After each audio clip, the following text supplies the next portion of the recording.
8h04 em Campos, estamos de volta com o Folha no Ar, primeira edição.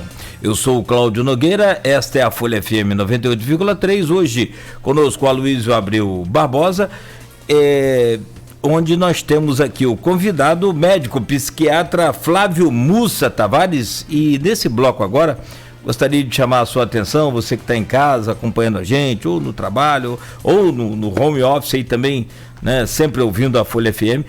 É muito importante a sua atenção em todos os blocos, mas principalmente nesse, onde fala do estresse do isolamento social.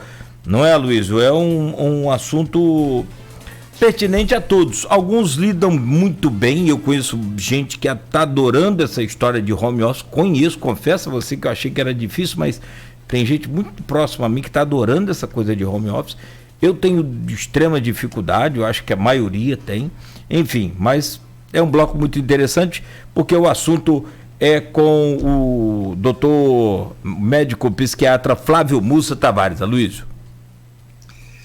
Eu peço dar testemunho pessoal, confesso que eu nunca trabalhei tanto, em primeiro lugar.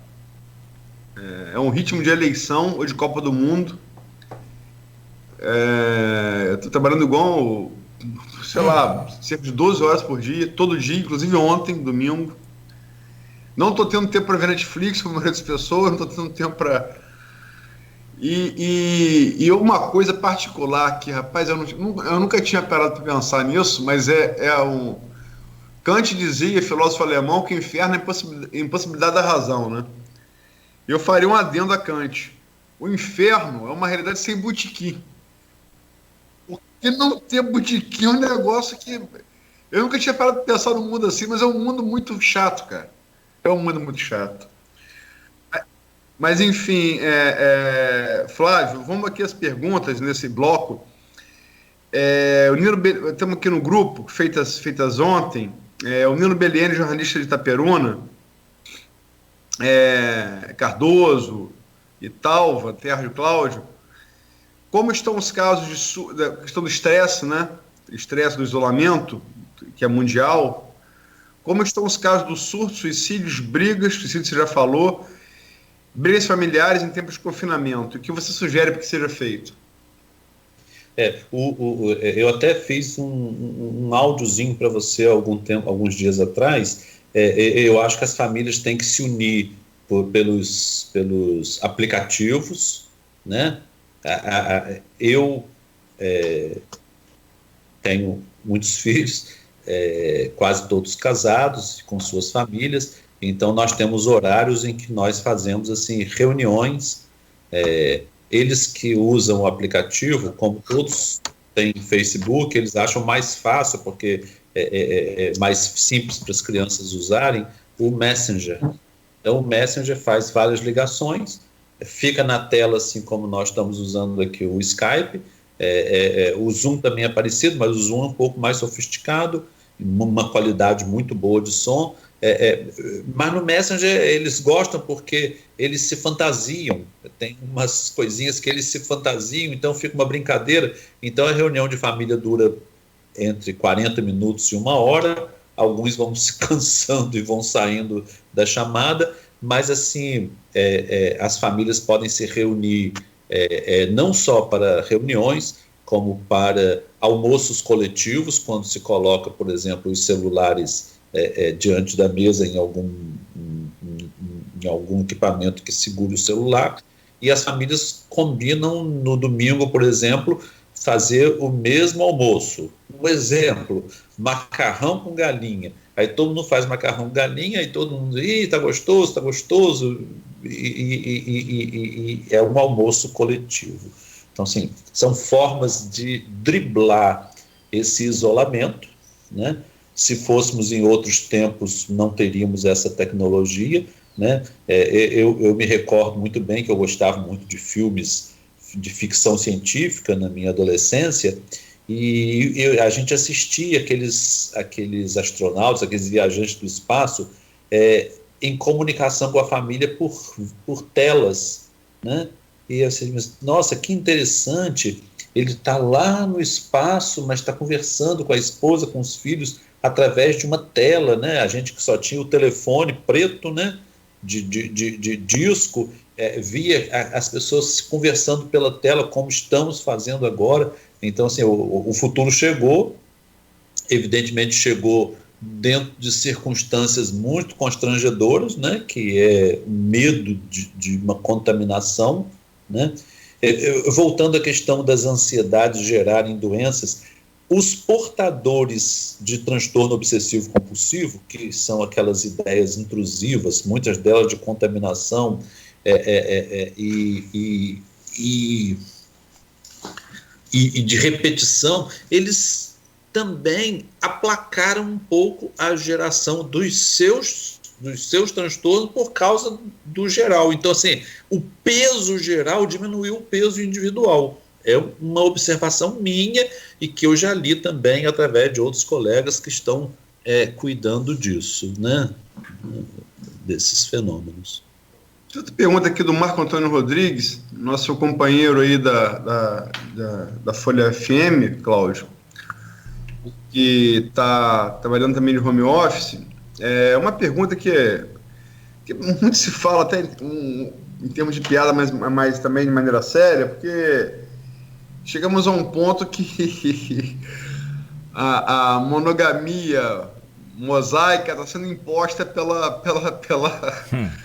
situação social, né? E gerando situação de estresse também. Você tem índices de registro de aumento de agressão à mulher, né, pela Lei Maria da Penha no Brasil. Mas Marco Antônio Rodrigues fala aqui, pergunta a você, doutor Flávio, a relação entre casais que se estressam e a relação entre casais que se estressam com a falta de opções. O ser humano teria um limite de tempo para conviver de forma harmônica com sua parceiro, parceira? Possivelmente isso passa por fases também, né? O Descartes foi maravilhoso quando ele inventou o gráfico. Sempre o Y, sempre o X é o tempo. Então o tempo é o grande remédio. Se as coisas começam a aumentar no eixo X, no eixo Y, com o tempo a curva decresce. Então, se a irritabilidade e a impaciência foram crescendo na primeira semana, é possível que na segunda semana a tolerância aumente mais, na terceira semana a tolerância está muito menos, porque a esposa vai se irritar menos com certas manias do homem que ele traz para dentro de casa e que durante a semana normalmente não tinha. Então, assim, eles vão se desejar mais também, porque, como você disse, a falta de opção, né, vai fazer com que eles se desejem mais, se queiram mais e se entendam mais, né? Então, assim, dentro da visão do gráfico cartesiano, eu acho que a tendência é para uma equalização do fenômeno da tolerância. Posso só pegar uma carona aí na resposta do doutor, na pergunta do Marco?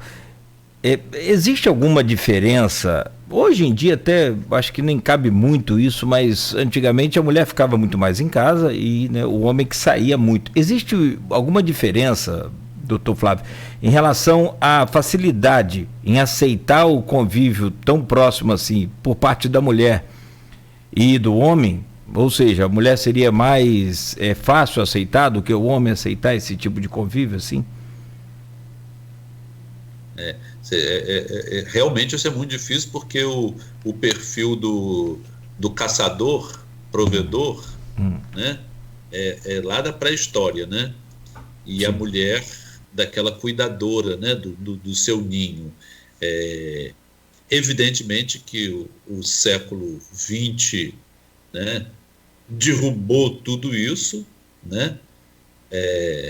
Rock and roll, eu acho que é um nome muito certo, porque as pedras rolaram e derrubaram todas essas estruturas. Mas se ela pode resgatar, se a mulher pode resgatar aquele seu cuidado, né, que a ocitocina faz, que a ocitocina, que é da hipófise, faz ela ter assim, aquela maternidade desde a infância, se isso facilita mais a sua aceitação, né, do confinamento, é uma hipótese, digamos, biológica, né? Eu creio que alguns psicólogos devem estar um pouco irritados de eu falar só de hipótese biológica, mas eu tô suspeitando que as outras hipóteses, como por exemplo, quando houve na década de 70 muitos sequestros prolongados e descobriu-se que o sequestrado e o sequestrador faziam um vínculo, eles faziam aquilo que Freud chamou de transferência e contra-transferência, e chamou-se isso síndrome de Estocolmo. Estocolmo. Então, assim, é possível que nós estejamos também dentro desse processo psicológico de nos vincularmos mais e não nos vincularmos menos. É possível, eu sou muito otimista. Agora, essas teses biológicas, a pergunta do Cláudio é muito boa, e essas teses biológicas aí você vai apanhar de feminista, hein? Tá muita explicação biológica para isso. É verdade. Eu tenho uma filha feminista. Feminista e ativista. Porque se você vier com explicação hormonal para explicar questões de mulher, só falta apanhar. Mas, enfim,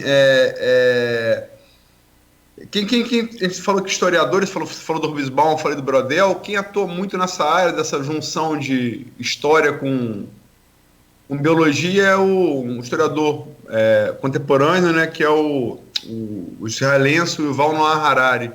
Inclusive tem falado muito sobre a questão da pandemia. Agora tem aqui a pergunta da Liandra Alves, também em relação ao assunto do bloco aqui, ao estresse. Doutor Flávio, bom dia. Esse isolamento social, preocupação com a doença, pode desencadear uma crise de ansiedade ou pânico? Você falou um pouco sobre isso, né?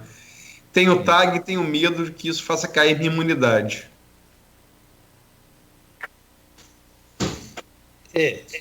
Se o transtorno de ansiedade generalizada, né, que ela fala, o TAG, se ele for intensificado nos primeiros dias de isolamento, evidentemente que não vai existir nenhum funcionamento de suprarrenal que sustente esse cortisol alto por muito tempo. Ele vai cair, né? Porque os neurotransmissores, eles têm um tempo de atuação. Eles não podem ficar atuando, a taxa de reposição deles, quando há uma sobrecarga de funcionamento deles, a taxa de reposição diminui. Então, vai cair em disfunção. O estresse acaba com o tempo. Por isso que eu falei, aquela curva do X, seu tempo, é o grande remédio. É o grande remédio de quase tudo. Espera que passa. Outra pergunta que ela faz aqui, que é muito comum, a mente pode criar os sintomas dessa doença? Ela está falando da Covid-19. Muita gente fala sobre isso. Pode. Existe somatização, né?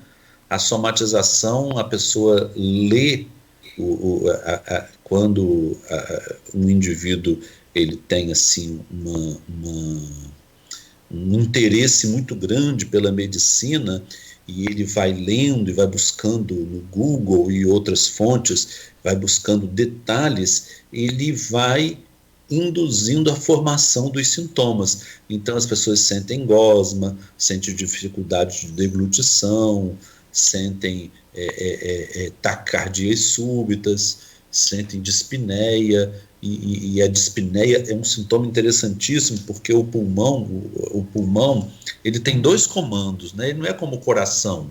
O coração tem um comando controlado por um marca-passo. Então, é difícil entrar, né, tirando a atividade física, né, e o susto que faz aquele ritmo mudar, o coração tem aquele padrão do marca-passo, só doenças que interferem no marca-passo que modificam o padrão do ritmo cardíaco. Mas a respiração não, qualquer coisa muda a respiração e nós podemos interferir. Então existe o comando involuntário, todo mundo está respirando sem lembrar de respirar, e existe o comando voluntário, quando alguém diz assim, a pessoa vai ao médico, vai ser auscultado e diz assim, respira fundo. Né? Ou quando vai fazer a pessoa ansiosa e que tem um padrão de taquipneia, né, de respiração rápida e curta, e ela, por exemplo, está consultando com algum psicólogo que tem a linha assim, de cognitivo-comportamental, e ele vai ensinar a pessoa a fazer um ritmo respiratório mais lento e mais profundo. Ou é um professor de yoga que tenta assim, ensinar que aquilo ali vai melhorar a sua qualidade, né, diminuir o CO2 no seu cérebro. Então, assim, então faça isso. Ó.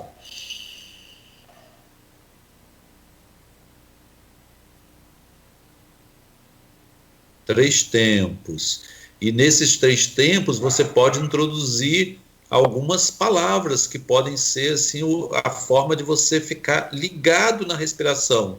Então essas palavras podem ser mantras, podem ser 1, 2, 3, pode ser uma oração, enfim, as pessoas ensinam os outros a terem um padrão respiratório. Se não houver isso, e a pessoa mantiver o seu nível de taquipneia, de respiração curta, aquilo ali, evidentemente, com a quantidade de CO2 dentro do cérebro, ela daqui a pouco ela está dentro da boate Kiss, né?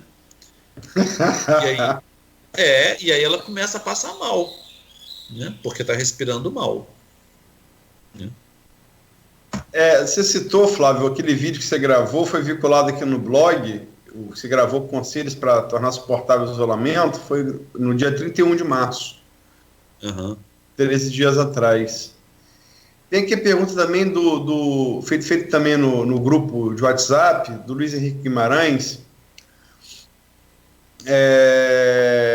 As videochamadas também ajudam a sensação de proximidade? E uma pergunta específica a você: houve muitos pedidos de consultas extras por causa da pandemia? Todos os médicos tiveram redução das suas agendas. As agendas previamente marcadas assim não foram respeitadas. A maioria das pessoas, mesmo confirmando, quando a secretária confirma por telefone, as pessoas de última hora e sem avisar, elas faltam. Então houve uma redução possivelmente de 50% do nível de consultas. Agora, paralelamente, houve uma busca com outro padrão.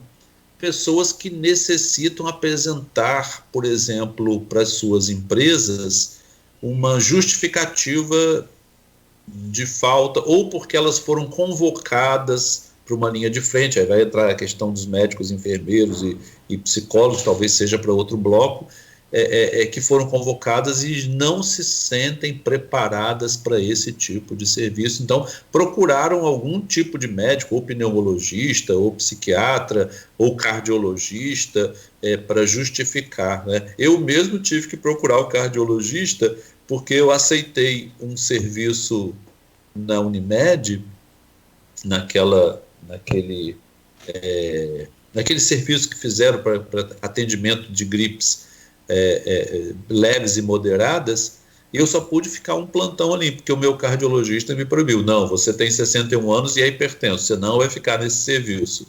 E ali é linha de frente. Então,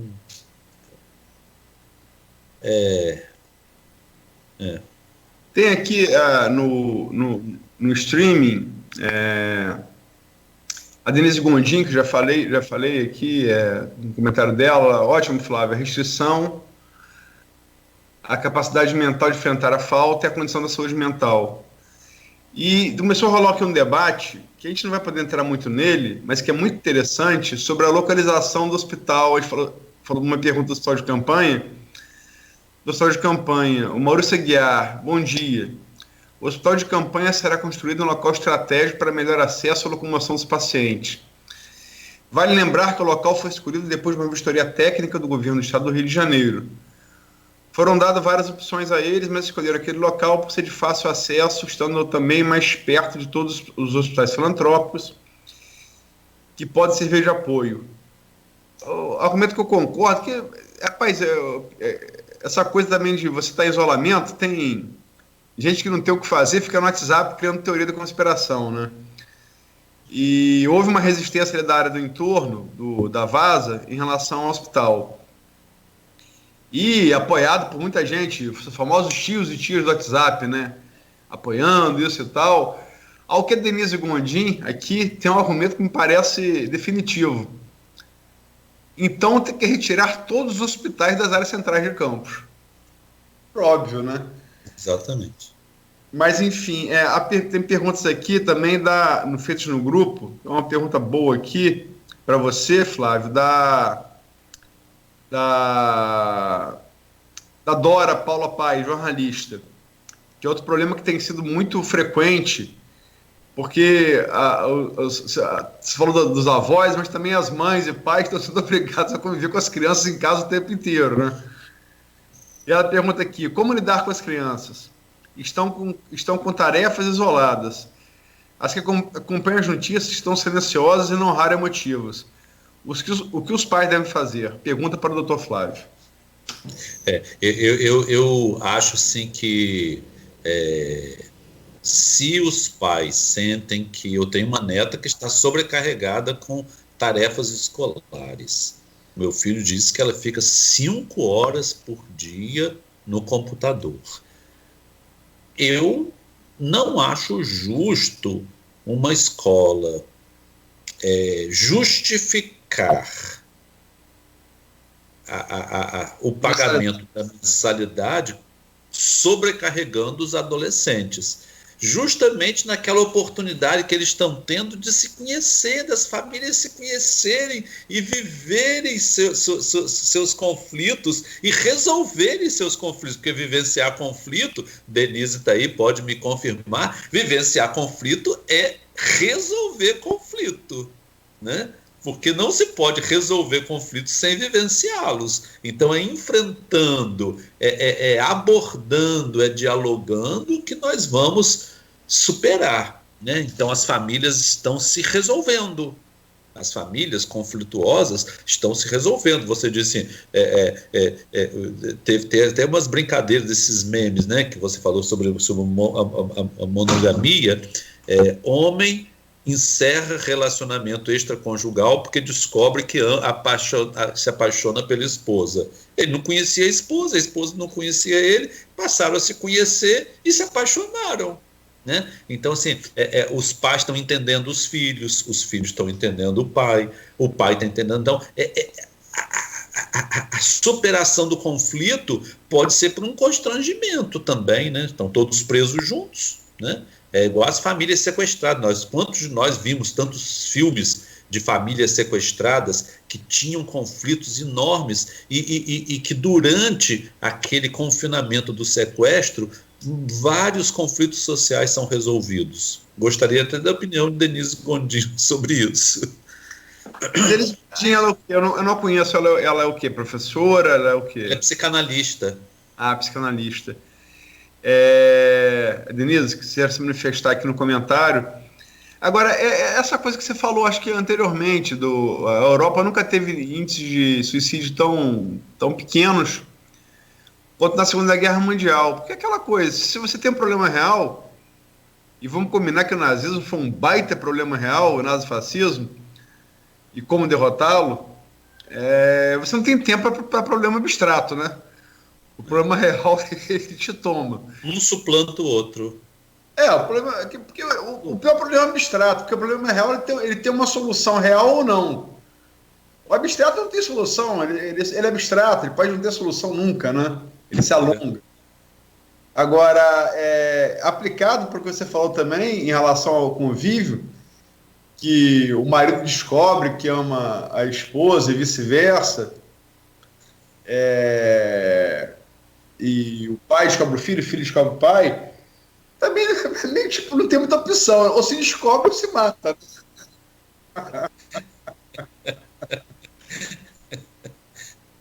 Eu jogo outro pela janela do prédio, né? Se for de casa, mas dentro da visão otimista, as pessoas são mais ignorantes do que más, né? Então, nós nos conhecendo, ou como diz um aforisma bíblico, conhecereis a verdade e ela vos torna livres. Então, assim, slogan de Bolsonaro conhecendo... na campanha.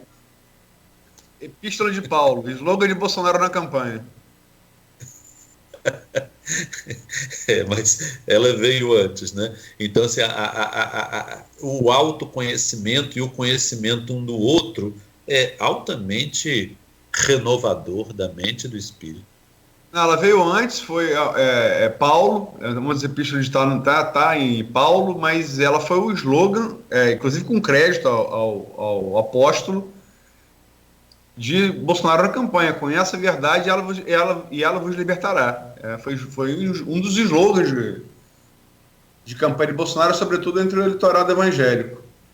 Mas essa coisa que você falou, eu acho uma coisa interessante, essa coisa de sobrecarregar as crianças com atividades escolares para poder justificar a cobrança de mensalidade.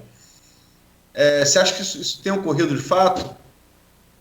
Tem ocorrido, eu pelo menos recebo essa demanda dos pais e já vi, inclusive, de um pai argentino um vídeo dele convocando pais argentinos se negarem a fazer aquela sobrecarga de atividade doméstica porque eles tinham as atividades para fazer. E aí outra pergunta que falam sobre crianças, eu tenho visto tantas crianças fazerem brincadeiras em casa, brincadeiras que não faziam antes, né? Então, assim, as brincadeiras em família estão sendo assim mais reinventadas e reutilizadas. As horas, como você disse, você não está tendo tempo de ver Netflix. Eu também há muitos dias que eu não via. Ontem consegui assistir um filme que é um remake de um filme filipino, é um filme turco. Cela 7? Milagre da Sala 7. Eu vi ontem, então, assim, também. Nós vimos em família, combinamos com os outros filhos para ver também. Então, assim, foram muitas pessoas que viram no mesmo horário e que depois discutimos alguns aspectos do filme, né? Outro filme também que é muito recomendado para ver agora é Parasita, né? Porque também fala de confinamento e de muitas questões que podem ser discutidas também, né? Tem um espanhol recente, O Poço, que está sendo muito, muito, muito comentado, também na Netflix, produção espanhola da Netflix. Hoje está combinado na rede familiar O Poço. Alguns especialistas chegaram a dizer para não assistir O Poço agora durante esse período. Ele é meio que meio forte. Não sei se vocês assistiram, eu assisti. Eu assisti O Poço. Foi um dos poucos filmes que eu pude assistir. É bom para você pensar o que objeto você levaria se fosse você, né? Com certeza. Agora... Ou Cervantes ou uma faca japonesa. Agora, interessante o que ele mostra ali, é pura realidade, né? A subida e a descida das classes sociais e o egocentrismo, o egoísmo mesmo, que a gente mantém, independente de ter estado lá embaixo e, de repente, quando sobe, esquece tudo que passou lá embaixo. Esquece, sim. O ser humano tende a ser imediatista, né? Em relação a isso, Flávio, que faz uma pergunta também em relação a lições, que a gente está falando aqui, o Cláudio falou, quem fez uma pergunta também interessante foi a outra jornalista, a Liliane Ventura. Doutor Flávio, Liliane Ventura, Liliane, eu vou pegar o sobrenome dela aqui, para me dar um branco aqui agora.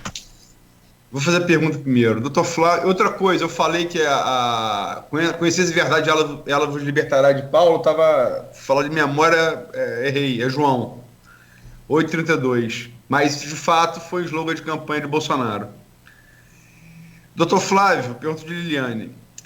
Sabemos que durante a quarentena, cada pessoa vem utilizando o tempo de diferentes formas, incluindo para rever muitos valores. Na sua opinião, após esse período, poderemos nos deparar com novos comportamentos ou, se houver, a sociedade continuará a mesma de antes? O slogan "nada será como antes" já foi divulgado, né? Já virou um senso comum. Nada será como antes, e eu creio muito e quero crer cada vez mais que o modo de produção, o modo de organização social, ele deve tender para um novo modelo. Assim como que após a Primeira Guerra Mundial houve uma evolução na sociedade, vamos voltar antes. Todos nós estudamos que a Revolução Francesa, né, fundou a sociedade moderna, fundou a Idade Moderna, todos nós ouvimos isso, a independência americana, mas eu já estava lendo que é possível que após as grandes pandemias que aconteceram na Europa no século XVII, XVIII, especialmente da peste negra, né, a cólera, né, e teve outras de varíola também, mais locais, que não foram pandemias, mas foram grandes epidemias, que após isso houve um grande surto cultural, intelectual e de renovação nas ciências e na filosofia na Europa, com o Renascimento.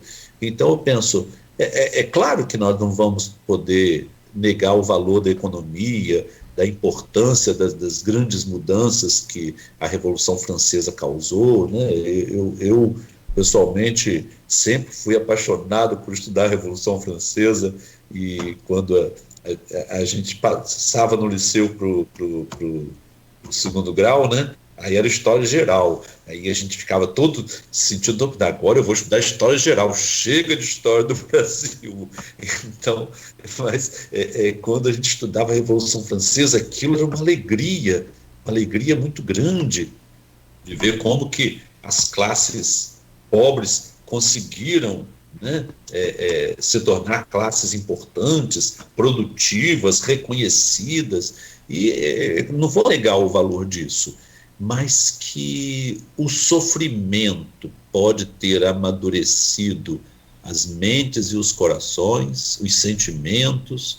Eu hoje, olhando aqui com uma lente para perto, né, que nós agora temos que ter lente de perto e lente de longe.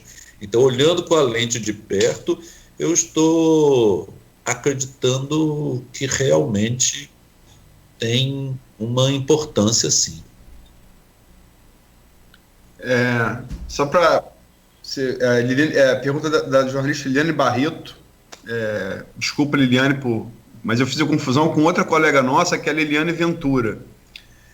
Né? Daí são homônimas. Mas é pergunta de Liliane Barreto.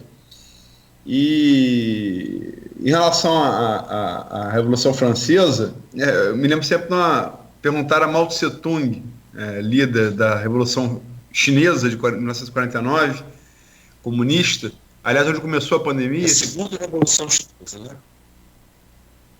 Qual? Como? A segunda Revolução Chinesa? É a segunda Revolução Chinesa, né? Porque a primeira foi...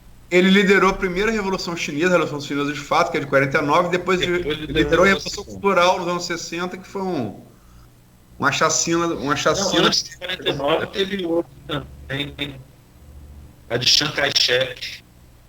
Mas 59 teve a de Chiang Kai-shek era financiado pelos Estados Unidos, né? Mas ali foi mais um movimento de resistência aos japoneses, né? Você teve a queda do último imperador da China, mas a Revolução mesmo, a Revolução Chinesa, chamada pelos historiadores, é a Revolução de 1949. Você tem depois a Revolução Cultural, né? Nos anos 60, onde Mao tenta tomar e consegue, faz o Livro Vermelho. Mas enfim, pergunto a ele sobre a Revolução Francesa. E ele vai e responde, quer dizer, a China é uma civilização de 5 mil anos, né? Ininterruptos, mesma língua, mesma etnia, mesma cultura. Ele responde, tem 300 anos, tem pouco tempo. Vamos esperar um pouquinho mais para não parecer. E a independência americana, ela foi anterior à francesa. Ela influenciou a francesa e não o oposto. E a Revolução Americana na década de 70 no século XVIII, enquanto a francesa só no final da década seguinte, que é 89, né? Ela é posterior. Inclusive o fato da França ter ajudado a Revolução Americana foi uma das causas ali para a queda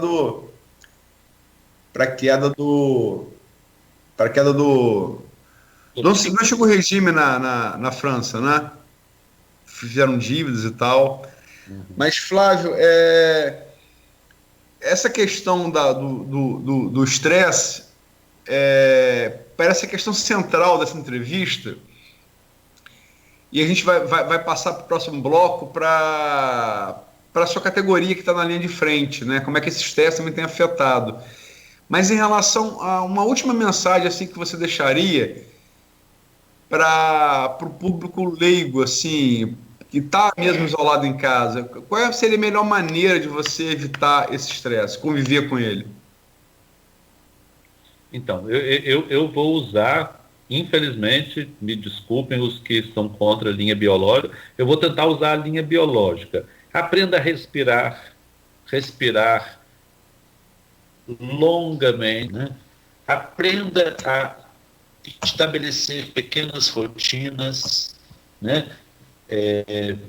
Até com as crianças. Agora é hora de lavar os pratos. Aí vão 3, 4 pessoas para a cozinha para lavar. Então, essas rotinas, a rotina dribla o estresse, né? Porque o estresse é sempre o imponderável, sempre o incerto. E a rotina não tem incerto, rotina é rotina. Então é uma forma de driblar. Ative os canais de comunicação, né?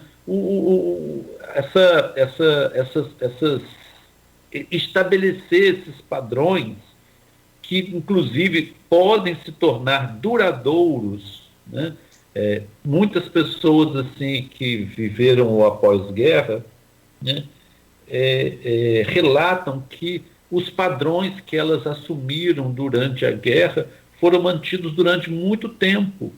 Os padrões de visitação, de cordialidade, de tolerância religiosa.